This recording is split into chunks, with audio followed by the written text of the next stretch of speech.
الحمد لله نحمده ونستعينه ونستغفره ونعوذ بالله من شرور أنفسنا ومن سيئات أعمالنا من يهده الله فلا مضل له ومن يضلل فلا هادي له وأشهد أن لا إله إلا الله وحده لا شريك له وأشهد أن محمدا عبده ورسوله أما بعد أعوذ بالله من الشيطان الرجيم بسم الله الرحمن الرحيم ألف لام را كتاب أحكمت آياته وفصلت من لدن حكيم خبير. آج کی تراویح میں پہلے کی 2 رکعات میں سورہ ہود کی تلاوت ہوئی اور پھر درمیان کی رکعتوں میں پوری سورہ یوسف پڑھی گئی ہے اور آخر کے رکعتوں میں سورہ رعد کی ابتدائی آیتوں کی تلاوت کی گئی. سورہ ہود جیسا کہ نام سے آپ جانتے ہیں ایک نبی حضرت ہود علیہ السلام کی طرف منسوب کر کے سورہ کا نام سورہ ہود رکھا گیا. اللہ رب العالمین نے اس سورہ کے اندر زیادہ تر نبیوں اور ان کی قوموں کے حالات کو تفصیل سے بیان کیا اور یہ مکی صورت ہے. اس سے پہلے بھی گفتگو ہو چکی ہے کہ مکی صورتوں میں زیادہ تر توحید کا بیان، شرک کا رد، گزشتہ قوموں کے واقعات و حالات کو بیان کیے گئے ہیں تاکہ مسلمانوں کو ان سے حوصلہ ہو، تسلی کہ گزشتہ قوموں کے ساتھ کیا کیا گیا، کیسے انہوں نے صبر و تحمل سے کام لیا، اپنے دین پر قائم رہے اور کس طرح سے ان کو رہنا. اللہ تعالیٰ نے اسی چیز کو یہاں بیان فرمایا. یہ ایسی کتاب ہے جس کی آیتوں کو کھول کھول کر کے بیان کر دیا گیا ہے اور یہ خبر رکھنے والے حکمت والی ذات کی طرف سے کتاب نازل کی گئی. اللہ رب العالمین نے ابتدائی آیتوں میں اس بات کا حکم دیا ہے کہ اللہ تعالیٰ کی عبادت کرو اور اللہ تعالیٰ کے علاوہ کسی اور کی عبادت و بندگی نہ کرو. دوسری چیز یہ کہ استغفروا ربکم ثم توبوا الیہ، اپنے رب کی طرف رجوع کرو اور اس سے توبہ استغفار کرو. توبہ استغفار کا فائدہ یہ ہوگا، رب سے جڑنے کا فائدہ یہ ہوگا کہ متعکم متاعا حسنا الی اجل مسمى، ایک مقررہ وقت جب تک آپ دنیا میں رہیں گے آپ کو پاکیزہ زندگی گزارنے کی توفیق. یا ایک معنی یہ ہے کہ بہترین سامان زندگی عطا کرے گا اگر اللہ تعالیٰ سے ربط اور تعلق رہے اور اللہ تعالیٰ سے توبہ استغفار کیا جاتا ہے. اس کے بعد اللہ رب العالمین نے ایک اہم بات بیان کی ہے کہ ما من دابۃ فی الارض الا علی اللہ رزقها. یہ بڑی اہم آیت ہے کہ روئے زمین پر جتنی بھی مخلوقات ہیں، سب کی مخلوقات، سب مخلوقات کی روزی کا انتظام اللہ تعالیٰ نے. ہاں ہم آپ کوشش کرتے ہیں، دیگر مخلوقات کوشش کرتے ہیں تو وہ تو کرتی ہیں، لیکن رزق دینا اسی کا کام. اللہ نے بیان کیا ما من دابۃ فی الارض، زمین میں جتنے بھی جانور چوپائے ہیں سب کی روزی اللہ. وَيَعْلَمُ مُسْتَقَرَّهَا وَمُسْتَوْدَعَهَا، اللہ تعالیٰ جانتا ہے ہر ایک کے ٹھکانے، عارضی ٹھکانے کو اور دائمی ٹھکانے کو، کہاں وہ انتقال ہونے والا ہے اور کہاں اس کو دائمی ٹھکانہ ملنے والا ہے. یہ اللہ تعالیٰ جانتا ہے. کل فی کتاب مبین، ہر ایک واضح کتاب میں موجود ہے. اللہ تعالیٰ نے کئی آیتوں میں، یعنی سورہ ہود کی کئی آیتوں میں اسی طرح کی بات کل کے درس میں بات آئی کہ انسان کی فطرت میں ہے کہ جب وہ کسی مصیبت پریشانی مبتلا ہوتا ہے تو اللہ تعالیٰ کو پکارتا ہے کھڑے ہو کر بیٹھ کر کے پہلو کے بعد، لیکن ایسی مصیبت سے چھٹکارا پا جاتا ہے، بھول جاتا ہے۔ اس کو ایسے لگتا ہے جیسے وہ کبھی بیماری میں مبتلا ہوا ہی نہیں، اب جیسے لگتا ہے کہ اللہ تعالیٰ کی ضرورت نہیں پڑی، اب جیسے کہ اللہ تعالیٰ کام آنے والا نہیں۔ تو اللہ تعالیٰ نے یہاں بھی ایک اور آیت میں بیان فرمایا ہے، وَلَئِنْ أَذَقْنَا الْإِنسَانَ مِنَّا رَحْمَةً، اگر ہم انسان کو اپنی رحمت کا مزہ چکھا دیتے ہیں، خوشحالی عطا کر دیتے ہیں، صحت تندرستی عطا کر دیتے ہیں، خوشی مسرت عطا کر دیتے ہیں کسی بھی ناحیے سے، پھر اگر کسی وجہ سے مصلحت سے ہم اس کو چھینے لیتے ہیں، لے لیتے ہیں، تو اللہ نے بیان کیا ہے کہ انہ لیئوس، تو مایوس بھی ہو جاتا اور ناشکرا بھی ہو۔ حالانکہ یہ نہیں ہونا چاہیے، جو کچھ بھی ہے اس پر اللہ کا شکر ادا کرنا چاہیے، پھر اسے اللہ تعالیٰ دے سکتے ہیں۔ تو اللہ نے کہا کہ ہم نعمتوں کی فراوانی کیے رہیں، پھر کسی وجہ سے ہم اس نعمتوں کو لے لیتے ہیں تو انسان کیا ہے، مایوس ہو جاتا ہے اور ناشکری کرنے لگتا ہے۔ اللہ تعالیٰ نے کہا لئن أذقناها نعماء بعد ضراء مستہ لیقولن ذهب السیئات، پھر سے اگر ہم خوشحالی لے آتے ہیں تو پھر کہتا ہے کہ ہم سے برائیاں ختم ہو گئی۔ تو اللہ اس کے ذریعہ کہنا چاہتا ہے کہ نہیں، ہر انسان کو وقت اللہ کا شکر گزار ہونا چاہیے، خاص کر ایک مومن کسی بھی حالت میں کوئی بھی پریشانی ہو اس کی زبان سے الحمدللہ علی کل حال، یہ مومن کی نشانی ہے، پہچان۔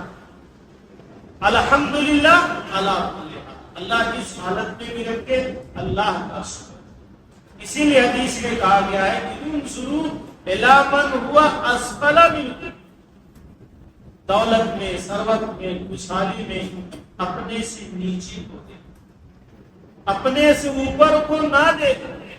انظروا الی من هو اسفل منکم، جو تم سے نیچے ہیں ان کو دیکھو، ولا تنظروا من هو فوقکم، جو تم سے اوپر ہے ان کو نہ دیکھو، وَأَجْدَرُ أَلَّا تَزْدِرُوا نِعْمَةَ اللَّهِ عَلَيْكُمْ، کہیں ایسا نہ ہو کہ جو نعمتیں اللہ تعالیٰ نے تم کو عطا کی ہیں اس کی ناشکری کرنے، جب اپنے سے اوپر کو دیکھو گے تو ناشکری کرو، تو نیچے کو دیکھو۔ تو اللہ تعالیٰ نے اور گزشتہ قوموں کے واقعات کو تفصیل سے بیان کیا ہے، اس چیز کو میں بہت تفصیل سے نہ بیان کر کے تھوڑی سی گفتگو سورہ یوسف پر کروں گا۔ اور سورہ یوسف عام طور پر ہم یہ سمجھتے ہیں کہ اس میں حضرت یوسف علیہ السلام اور عزیز مصر، جس کو بائبل کی زبان میں زلیخا کہا گیا ہے، تب ان دونوں کی داستان سورہ یوسف کے ذہن میں آتے ہی یہی قصہ، یہی واقعہ ہمارے ذہن میں آتا ہے۔ حالانکہ حضرت یوسف علیہ السلام کی قصے میں، واقعات میں اس دور کے مسلمانوں کے لیے اور آج کے دور کے مسلمانوں کے لیے بھی اور قیامت تک جتنے مومن مسلمان ہوں گے سب کے لیے عبرت اور نصیحت کی چیز ہے۔ یہ قرآن مجید کی وہ صورت ہے کہ حضرت یوسف علیہ السلام کے قصے کو کسی اور صورت میں کہیں بھی کچھ بھی تذکرہ نہیں، صرف اسی صورت میں مکمل قصے کو اللہ تعالیٰ نے بیان کر دیا۔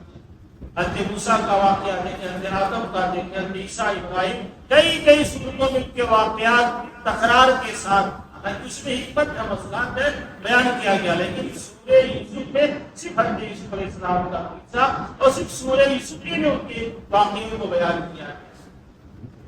یہودیوں نے اصل میں مشرکین کے ذریعے ایک سوال، اس سے پہلے حضرت ابراہیم کے بارے میں بتایا گیا تھا سیرت النبی کے درس میں کہ حضرت ابراہیم علیہ السلام فلسطین کے رہنے والے، پھر دعوتی کاج کے لیے آپ مصر کی طرف گئے جہاں وہ فرعون کا واقعہ ہوا، پھر واپس آئے، پھر ہاجرہ کو لا کر کے یہاں بسایا مکہ میں۔ تو اصل میں حضرت ابراہیم کی اولاد میں اسحاق سے پھر یعقوب، یعقوب سے بھی حضرت یوسف، یہ سب کے سب فلسطین کے رہنے والے تھے۔ تو یہودیوں جو کہ یہود تورات کو رکھتے تھے، حضرت موسیٰ علیہ السلام کے ماننے والے تھے، ان کے واقعات سے باخبر تھے، انہوں نے سوال کیا اللہ کے نبی سے کہ جب حضرت یعقوب یا حضرت یوسف یہ سب فلسطین کے رہنے والے تھے تو ان کی اولادوں کو مصر سے نجات دینے کے لیے اللہ تعالیٰ کو موسیٰ کو کیوں بھیجنا؟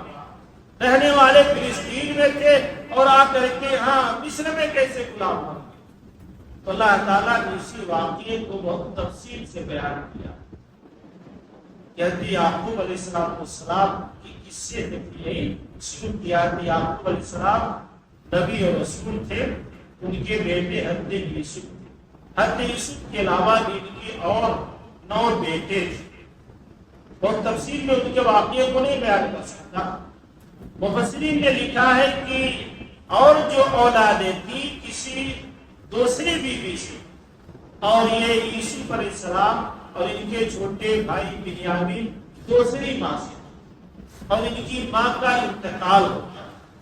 ذہین فقیر بھی تھے، پلس یہ کی والدہ نہیں تھی، تو حضرت یعقوب علیہ السلام ان کو بہت عزیز رکھتے تھے، بہت لاڈ و پیار کرتے تھے، اپنی نگاہوں کے سامنے سے ہٹتے نہیں دیتے، اور یہ چیز بھائیوں کے دل میں حسد کا سبب بنا، حسد و جلن ان کے ہاں پیدا ہونے لگا۔ یہ سمجھتے تھے کہ ہمارے والد ہماری بنسبت یوسف کو زیادہ چاہیے، حالانکہ ایسا بہت کم ہے، کسی اور ناحیے سے تو ہو سکتا ہے، ورنہ باپ یا ماں ان کی نظر میں تمام اولاد کچھ ناحیے سے 9-10 کا فرق ہو سکتا ہے وقتی طور پر، ورنہ بہت سارے لوگوں سے میں نے سنا ہے، جانا ہے، اور الحمدللہ بہت سے ایسے لوگوں سے بھی ملا ہوں جو یہاں تک کہتے ہیں کہ مولانا صاحب ہمارے ہاں تو بیٹا بیٹی میں ہی فرق نہیں، کبھی ہم نے اس نگاہ سے دیکھا نہیں کہ یہ بیٹی ہے بیٹا ہے، ہماری نگاہ ہمارے بیٹا بیٹی سب پیار محبت میں برابر ہے، اور بیٹے تو بہرحال بیٹے ہیں۔ تو ایسا مطلب ہو سکتا ہے کچھ نہ یہ سے، لیکن بھائیوں کے ذہن میں بات آئی کہ ہم سے زیادہ ہمارے بھائی کو چاہتے ہیں، ایسا ہے کہ ان کو راستے سے ہٹا دیں، اور پھر والد کی پوری توجہ ہماری طرف ہو جائے گی۔ اللہ تعالیٰ نے حضرت یوسف علیہ السلام کے واقعے میں بیان کیا ہے کہ ایک دن یہ تمام بھائی اپنے والد یعقوب کے پاس آئے اور بڑے ہی والہانہ انداز میں یہ بیان کیا کہ یا ابانا ما لک لا تأمنا علی یوسف، کہ اے میرے والد آپ یوسف کے بارے میں ہم پر بھروسہ کیوں نہیں کرتے، ہم سے کیوں نہیں مطمئن ہے؟ انا لہ لناصحون، ہم تو یوسف کے بہت ہی خیر خواہ وہی خواہ ہیں، ہمارا بھائی، ہم بھی چاہتے ہیں کہ ہمارے ساتھ چلے کھیلے کودے، کچھ ہم اس کو بھی دیں۔ ظاہر سی بات ہے، باپ تھے، جب اس طرح کی بات کہی کہ ہم بھی چاہتے ہیں چھوٹا بھائی علاج کار میں جنگل میں جاتے ہیں، بکریاں چراتے ہیں، کچھ جنگلی پھل وغیرہ توڑتے ہیں، یہ بھی ہمارے ساتھ چلے، لیکن خود قرآن نے بیان ارسلہ معنا غدا یرتع ویلعب، کل ہم جا رہے ہیں جنگل میں، اس کو بھی ہمارے ساتھ بھیجیے، یہ بھی جائے کچھ جنگلی پھل وغیرہ کھائے کھیلے، وَإِنَّا لَهُ لَحَافِظُونَ، ہم اس کی حفاظت کرنے والے۔ حضرت یوسف علیہ السلام یعقوب علیہ السلام نے کہا کہ ان کا میرے پاس جانا اس کو غمگین کرتا ہے، اپنی نگاہوں سے اس کو اوجھل نہیں ہونے دیتا ہوں، اور یہ بھی اندیشہ ہے کہ بھائی آپ لوگ کھیل کود میں مصروف ہو جاؤ تو کہیں ایسا نہ ہو کوئی جنگلی بھیڑیا کر کے اس کو کھا لے اور تم غافل ہو جاؤ۔ کہا وَخَافُ أَن يَأْكُلَهُ الذِّئْبُ وَأَنتُمْ عَنْهُ غَافِلُونَ، میں ڈرتا ہوں کہیں اس کو بھیڑیا نہ کھا جائے تو غافل نہ ہو جاؤ۔ قَالُوا لَئِنْ أَكَلَهُ الذِّئْبُ وَنَحْنُ عُصْبَةٌ، کہا ہماری موجودگی میں تقریباً درجن بھر ہم بھائی ہیں، ہماری موجودگی میں اگر بھیڑیا کھا گیا تب تو ہم خسارہ اٹھانے والوں میں سے، لعنت ہے ہمارا جینا اگر ہمارا چھوٹا بھائی شاید برباد ہو جائے۔ تو لخاسرون کا معنی اتنا کر سکتے ہیں. بہرحال حضرت یعقوب وہ بھی اولاد تھے. میں نے کہا کہ فرق آدمی نہیں کر پاتا کبھی کبھی، تو ان کے کہنے پر بھیج دیا ان کے ساتھ، اور یہ لوگ لے گئے اور اس کے ساتھ جو انہوں نے پلان منصوبہ بنایا تھا لے جا کر کے ایک کنویں میں حضرت یوسف علیہ السلام کو ڈال دیا، اور کرتا ان کا نکال کر کے کسی جانور کے خون سے رنگ کر کے رات میں تاخیر سے آئے، شام کے وقت آئے. خود قرآن نے یہاں بیان کہ وجاؤ اباؤ عیسیٰ، وہ شام کے وقت اپنے باپ کے پاس روتے ہوئے آئے. مفسرین نے بیان کیا ہے کہ اگر جو رونے دھونے کا جو فکر کیا تھا دن میں تو ظاہر ہو جاتا تھا کہ چہرے کی بناوٹ آدمی ڈھانپ لیتا، رات کا وقت ہے ہو سکتا نہ ڈھانپ پائے. اسی فکر کے ساتھ وہ لوگ رات میں آئے اور کہا یا ابانا انا ذهبنا نستبق وتركنا یوسف عند متاعنا فاقتله. کہا ہمارے والد ہم آپس میں دوڑ کر رہے تھے، مقابلہ کر رہے تھے، اور ہم نے اپنے سامان کے پاس یوسف کو چھوڑ دیا اور بھیڑی آیا اور کھا لیا. بھیڑی آیا اور کھا لے گیا. وما انت بمؤمن لنا، ایک چیز اور ہے واقعہ کی، کہا لیکن آپ کو ہماری باتوں پر یقین نہیں ہوگا، آپ کو ہماری باتوں پر یقین نہیں ہوگا. لو كنا صادقین، اگرچہ ہم سچے. بہت سے لوگ ہوتے ہیں ایسے. ایک بات میں کہنا چاہتا ہوں لیکن آپ یقین نہیں کرو گے. بھی کہتا ہے کہنا کیوں چاہتے ہیں؟ ہوتا نہیں کوئی لوگ آج آپ ایسے کہتے ہیں کہ ایک بات کہنا چاہتا ہوں لیکن یقین نہیں کرو. مت کہو.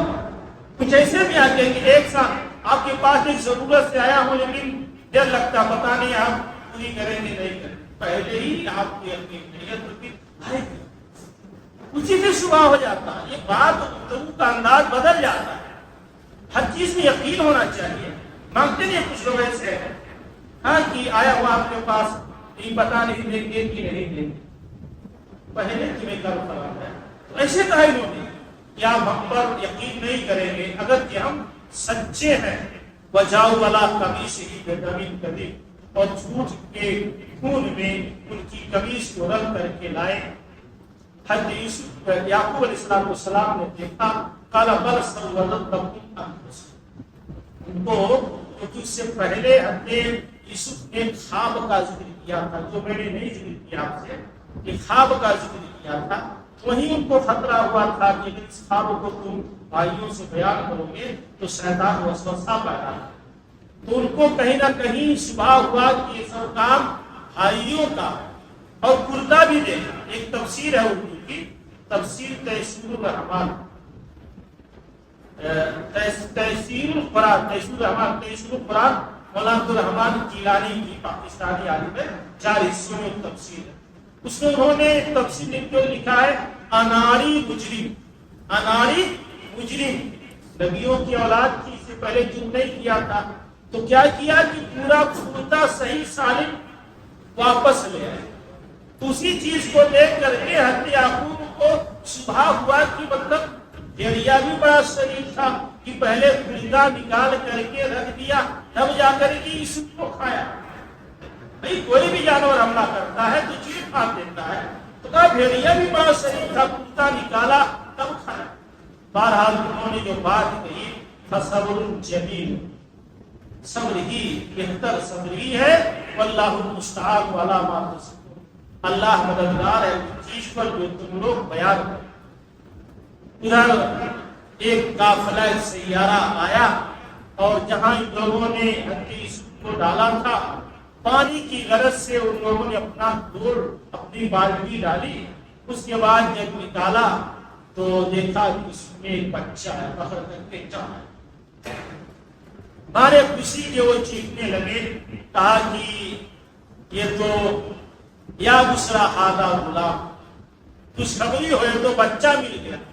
وَأَصَرُّوهُ بِسَاطًا، اور انہوں نے جو لوگ نکالے تھے انہوں نے جلدی سے اس کو چھپا لیا، کیونکہ اس زمانے میں بچوں کی خرید و فروخت جاری تھی، خرید و فروخت کرتے تھے لوگ.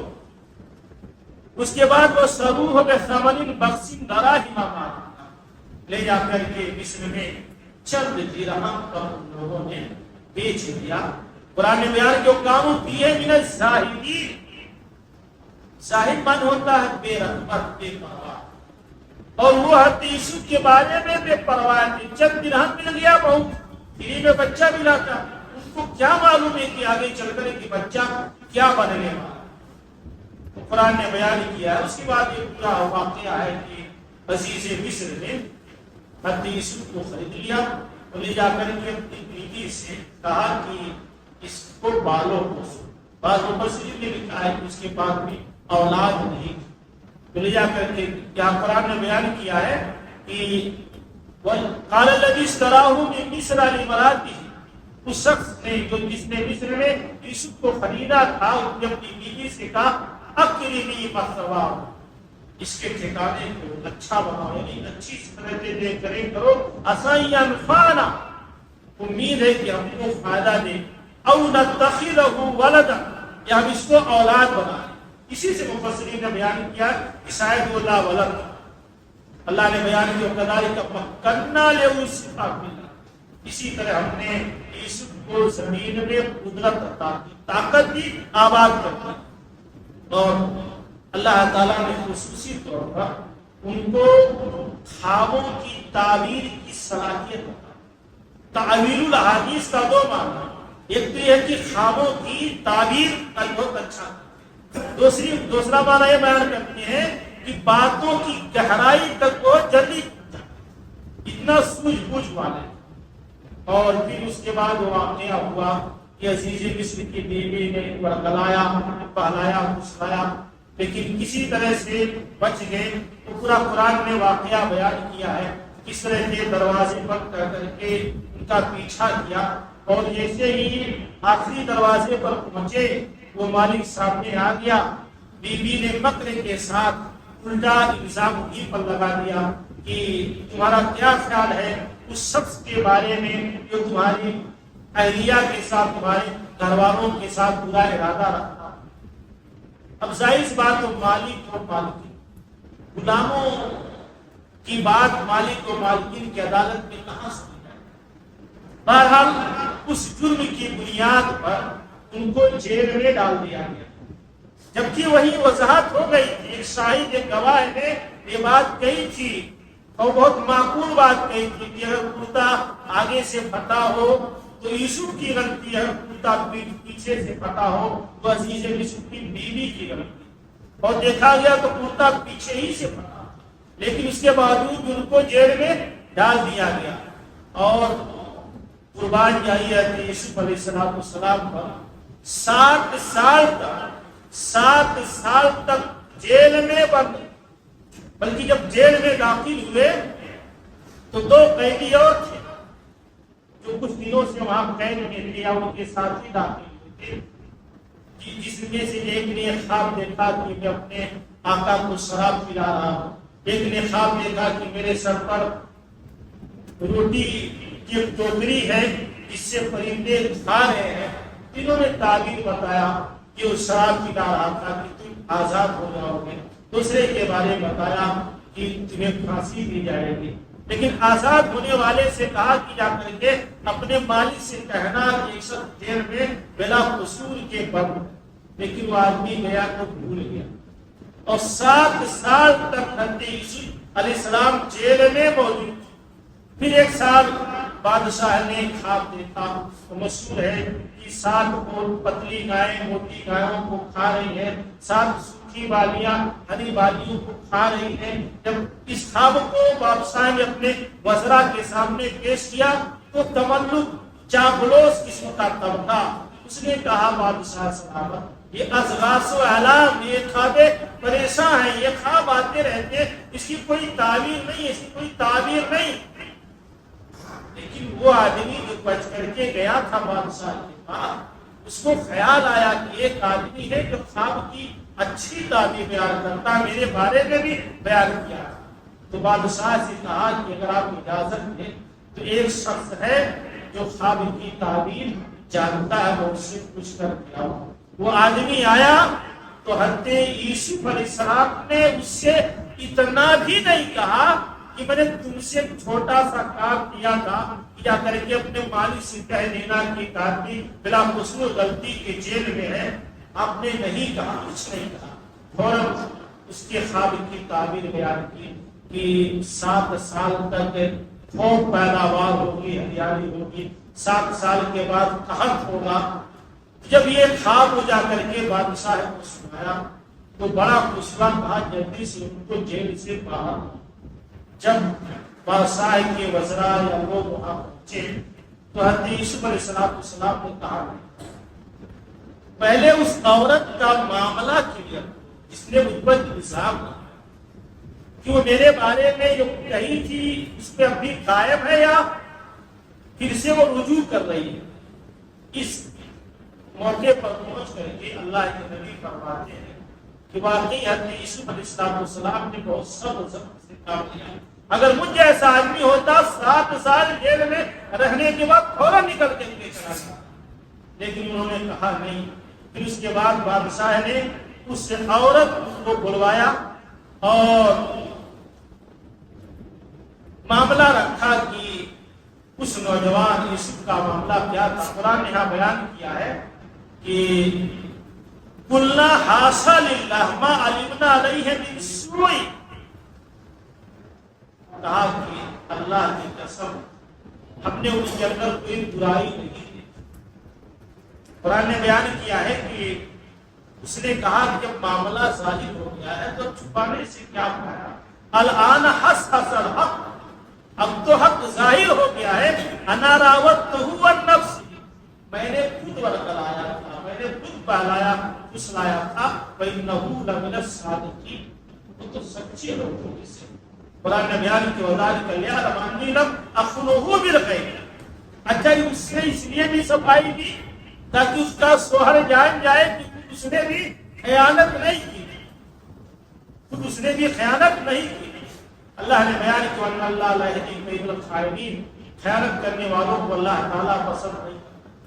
اس کے بعد حضرت یوسف نے 13ویں پارے میں خود اپنے بارے میں بیان کیا ہے کہ وَمَا أُبَرِّئُ نَفْسِي، یہ ان کے تقوی کی بات تھی۔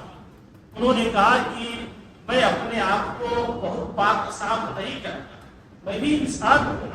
وَمَا أُبَرِّئُ نَفْسِي، میں اپنے نفس کو پاک نہیں کہتا، اِنَّ النَّفْسَ لَأَمَّارَةٌ بِالسُّوءِ، نفس تو برائیوں کی طرف مائل ہی ہوتا الا ما رحم ربی، مگر اس پر میرا رب رحم کر دے۔ اس لیے کہا جاتا ہے کہ نفس کی 3 قسمیں ہیں، ایک نفس امارہ، ایک نفس لوامہ، ایک نفس مطمئنہ، تینوں کا استعمال قرآن میں۔ نفس امارہ جو آدمی کو اٹھارتا ہے، برائی کو چیرتا ہے، اور ایک ہے نفس لوامہ، کوئی بھی غلط کام ہو کسی نہ کسی موقع پر نفس ضرور ملامت کرتا ہے، ناحق ہم نے کام کیا، ناحق ان سے الجھ گیا، ناحق ہم نے ان کو سب کچھ سست بات دے دی، ناحق ہم نے چھوٹی سی چیز کے لیے پتا۔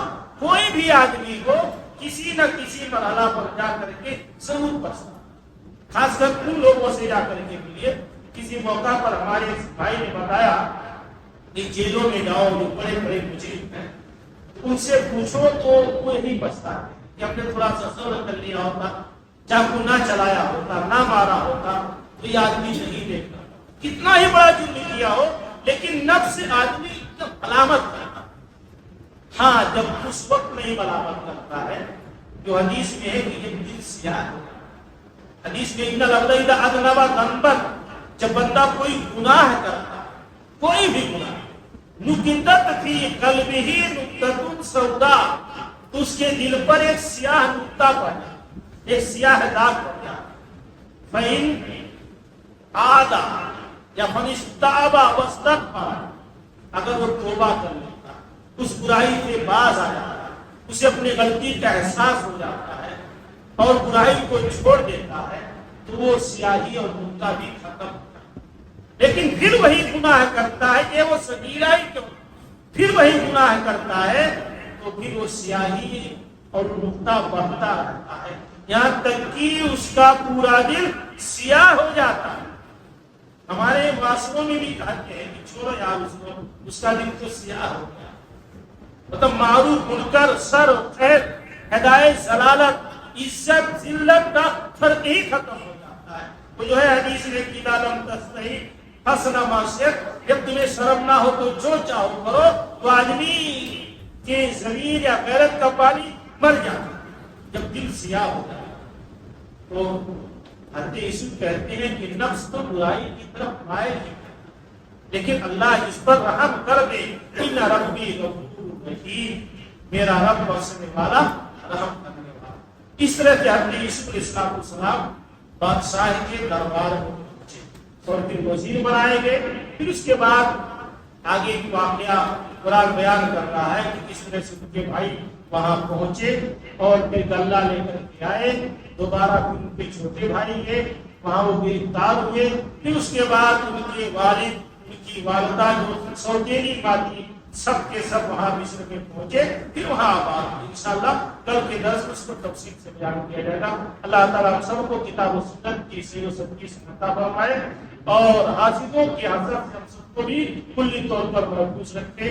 اللہ ہم تمام لوگوں پر شر اور برائی سے محفوظ رکھ. جب تک دنیا میں زندہ رکھ ایمان اسلام اور زندہ رکھ جمانا خاتمہ ہوتی ایمان اسلام کرو. آمین. السلام علیکم و رحمۃ اللہ.